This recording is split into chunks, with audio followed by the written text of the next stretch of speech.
en nuestro tema de pediatría vamos a hablar de complicaciones en el habla y para eso nos acompaña nuestra pediatra. María Elisa de Juan está Así con es. nosotros. ¿Cuándo nos podemos dar cuenta que nuestro niño tiene una complicación en el habla, doctora?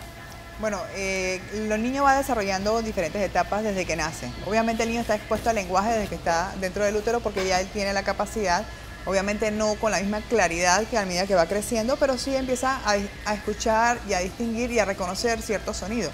Tanto de cuando nuestros bebés nacen, que nos los acercan, que empezamos a hablar, pues el niño se calma y se tranquiliza con el sonido de la voz de la madre o de las voces que le son familiares. Siempre hay un estrés, sí, porque cada niño habla en su tiempo. En sus diferentes tiempos. Hay niños, obviamente precoces, que hablan desde tempranito. Tienen, o sea, son todos unos periodistas.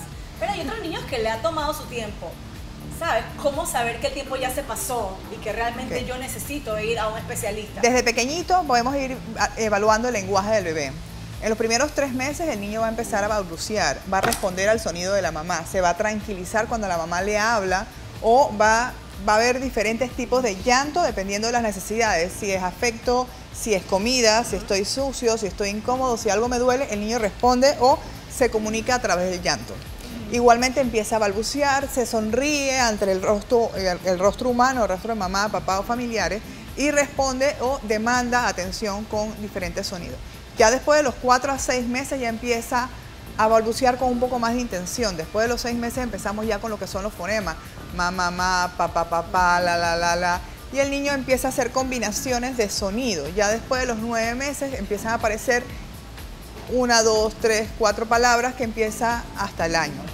El niño va a responder además al ven, dame, ven acá.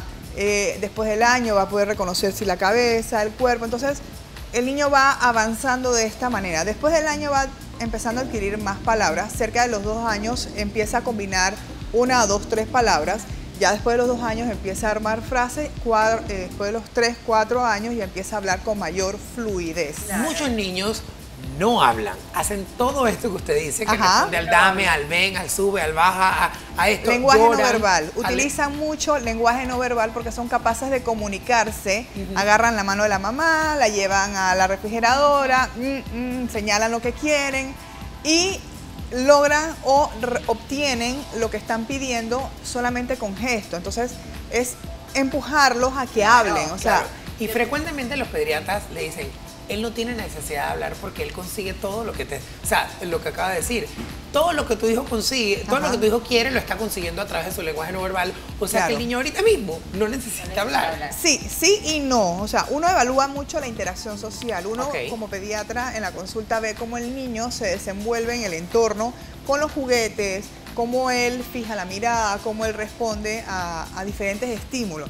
Un niño que es apático, que es indiferente, que no tiene contacto visual, que no responde a ciertos sonidos, que no aplaude, que no se despide después de los 7, 8 meses que empiezan ya a despedirse o por lo menos te hacen el gesto, que no aplaude o no se excita ante diferentes actividades, ya te empieza a levantar ciertas banderas rojas en el desarrollo del lenguaje. Una cosa es el desarrollo del lenguaje que incluye todo y el desarrollo del habla, que es la parte esta que es la que escuchamos, el sonido. Importante también, los niños aprenden, cuando el niño nace, importante hacerle una evaluación de la audición, por eso se le hace el tamizaje auditivo y durante el primer año se repite la prueba para ver cómo esto se desarrolla. El niño que no escucha o no oye, no puede aprender a hablar, por eso que se habla de los sordomudos. En realidad no existe un sordomudo, son personas que no son sordos de nacimiento y no pueden desarrollar el habla porque su aparato del habla está íntegro, pero no pueden desarrollar el habla porque nunca han escuchado. Claro. Y así se aprende uno a hablar. Como usted dice, bueno, estas son varias señales de alerta que ha mencionado y yo tengo entendido que una de las señales de alerta a las cuales más se le debe prestar atención es cuando el niño está muy pequeño y no responde a su nombre. No responde a su no busca, por ejemplo, se cae un objeto y normalmente el niño se asusta o por lo menos busca de dónde viene el sonido. El niño que es indiferente ya debe prestar atención. Hay otro tan temprano como de los 3 meses. Hace poco a mi hijo yo le operé el frenillo. Ya tiene 6 años, pero desde cierta edad, 3 años, estaba en terapia de lenguaje porque con la terapeuta decidimos darle chance a la terapia primero. Claro, que es lo primero que hay que hacer. Esa es la última opción. La última opción es la operación. Claro. ¿Por qué? ¿Por qué? Porque en realidad los niños tienen la capacidad de adaptarse y pueden desarrollar el lenguaje. Ya si de verdad es una limitación que a pesar de la terapia no ha respondido, entonces se le puede operar. Okay. Muchos de los niños en realidad responden muy bien. El frenillo no es una limitación para el desarrollo del lenguaje y antes se hacía de manera rutinaria. Súper rutinaria. Súper rutinaria. En la escuela varios pero ya no, o sea, al final es una operación que es dolorosa, lo debes saber con tu hijo, que es una operación bastante incómoda, es una operación dolorosa. Hay que anestesiarlo, entonces, porque el niño... Exacto, requiere esa operación, entonces, como todo principio de medicina, primero no hacer daño, o sea, si tenemos una opción que va a responder bien, el niño... Perfecto. Sí, claro, ya después de cierto tiempo, ya 3 años claro, de terapia, ya sabes, decimos, ¿sabes qué? Porque ahí está la R, no la pronunciaba correctamente. Porque necesita, pues, la movilidad de la lengua. Claro. Tengo varias preguntas. Una. A ver. Ahora la palabra de moda es la estimulación. Ay, sí, Entonces, ¿hasta dónde estimulamos y hasta dónde sobreestimulamos? Bueno, la verdad es que la primera fuente de estimulación del niño siempre va a ser su entorno familiar. Mamá, papá, las personas que están al cuidado del niño son los que deben proveer de esa primera fuente de estímulo. El niño... Y casualmente revisando pues este tema me encontré algo muy interesante en relación a la televisión. Y cada vez se recomienda más que los menores de 2 años no estén expuestos a pantallas. ¿Por qué, doctora? Porque primero que nada les produce trastornos del lenguaje. Hay una expresión que me gustó mucho y la voy a aplicar. Así como somos lo que comemos, la televisión o las pantallas para los niños son la comida chatarra para su cerebro. Wow. Sí, entonces, así como cuidamos nuestra alimentación, también debemos cuidar lo que exponemos a nuestros hijos. Produce alteraciones en el lenguaje, en la adquisición del lenguaje, hay retraso en el lenguaje y hay un estudio interesante que un adulto puede decir alrededor de 900 palabras por hora en una conversación. Con un televisor, aunque sea sonando por detrás, puede disminuir a 700. Si el niño responde o aprende a través de la interacción con el adulto, si disminuimos la cantidad de palabras, la adquisición del lenguaje es mucho menor. ¿Cuántas personas estamos enfrente de una pantalla, estamos totalmente absortos o hipnotizados? Y el niño encuentra interacción con esto, sabe que tiene toda la razón. Y atención también, porque hay alteración en la atención, porque los cuadros en pantalla pasan muy rápido, a diferencia de, por ejemplo, la interacción con un juego, con un bloque, con un libro, con las sartenes en el piso mientras mamá cocina. Claro. Cosas como estas que producen mucha más información y aprendizaje. Aparte de que los niños son esponjas. Esto es mi apreciación, usted es la profesional, usted me desmentirá. Pero la realidad es que los juegos y todo lo que hay en las pantallas son tan divertidos, tan absorbentes y tan intensos que después, ¿qué hace un papá para entretener a un chiquillo sin un celular en la mano? Porque no puede ser como Dora pero nos falta creatividad. Ni los Bubblegumpies. A ver, ¿cuánto tiempo no pasamos jugando a la tiene, a policías y ladrones? Totalmente de acuerdo, pero los niños juegan y en la mitad del juego el peladito está de qué. Cansado. Sí, el peladito está mirando con el rabo del ojo. Cuando tú sueltas el celular, te digo, pues mis sobrinitos son súper activos, o sea, pero ellos están haciendo lo que sea. Y en el momento donde tú dejas el celular así, pero también tu celular. Es que estamos, doctora, es que en otra generación también, que, o sea, nosotros ninguno aquí creció con eso. Claro. No. O sea, en verdad, yo crecí con Plaza Sésamo. En verdad. Bueno, pero es que eso tiene su edad, o sea, no es que no se recomienda, pero limitemos la cantidad de horas que pasamos frente a pantalla. Obesidad, sedentarismo, alteraciones en el lenguaje, alteraciones en la interacción social, realidad alterna, o sea, ¿a qué estamos exponiendo? O sea, tenemos que filtrar la cantidad de información que le damos.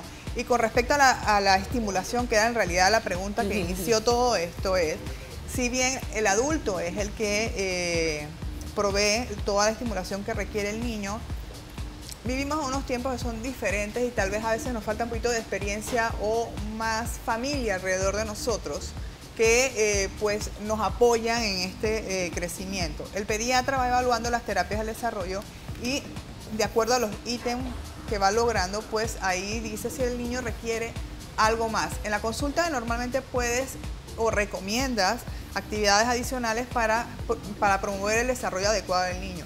Y la verdad es que la estimulación no está de más como parte del juego. O sea, el niño aprende jugando. ¿Qué es la estimulación temprana?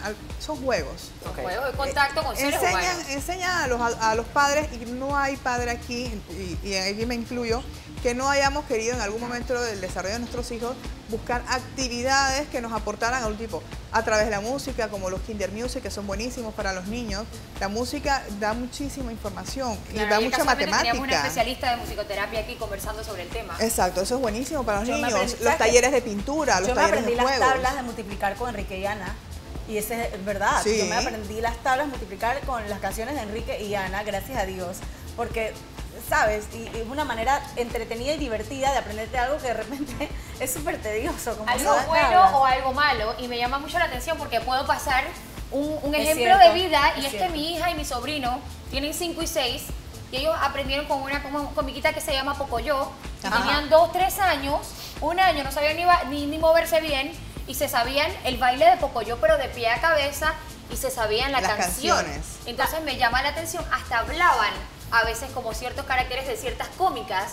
Claro. Y la niña me sacaba expresiones que yo decía, mamá, ¿esto qué es? Y me dice, es de tal cómica, es de tal cómica. El niño extrae por supuesto todo, ¿sabes? Esa es su fuente y al final cuando vas a ver tienes un chiquillo que te habla de los padrinos mágicos, que es otra cosa, y no se conecta a la realidad. Parece mentira, pero el niño no sabe a veces qué es ficción y qué es realidad. En Tampoco. eso es que tenemos que tener mucho cuidado. Hay que limitar, entonces. Hay que limitar la cantidad. Entonces, digo, sí, los niños aprenden de estos programas, pero también papá tiene que estar presente. Sí, papá, mamá o la persona que está tiene que estar presente y supervisando cada una, porque no sabemos qué están absorbiendo y realmente es con nosotros. A veces nos sentimos un poquito limitados y reemplazamos el televisor mientras vamos a cocinar, mientras vamos... No, deja que el niño interaccione alrededor tuyo, porque realmente algo un rato. no pasa nada. Realmente ¿Sabes no cuál pasa es la mayor absolutamente estimulación? nada. Conversa con tu hijo. Sí. Aunque esté chiquitito, él te entiende. O sea, en Ellos algún momento entienden. te va a contestar. Conversa, habla, sabes que hay una edad que hablan de cosas, sabes, que no son reales, o de los abanicos, o de los árboles, o lo que sea, conversa. Esas conversaciones te relajan a ti como adulto. En Claro, verdad. te dan risa. A mí me Y encanta hablar con mi risa, yo sobrita. pregunto ¿Y tú cosas. dónde averiguaste eso? ¿Y eso cómo es? A ver, cuéntame. No, y te la dicen unas realidad que ellos polleras. perciben de su entorno es completamente diferente a lo que nosotros percibimos. En realidad te da mucha información que es interesante acerca de Los los niños a niños. veces dan, doctora, demasiada información. Oh, sí. Muchísimas gracias, doctora, por este tema. Recuerde estimularlo desde casa. Y también no hay que alterarse, porque hay veces que nosotros tendemos a comparar. Pero sí, si tienen alguna... Sí, no, las comparaciones no son buenas, pero siempre discutan sus inquietudes con su pediatra. Ok. Es la persona más adecuada, en valorar si hay algún síntoma de alarma o no.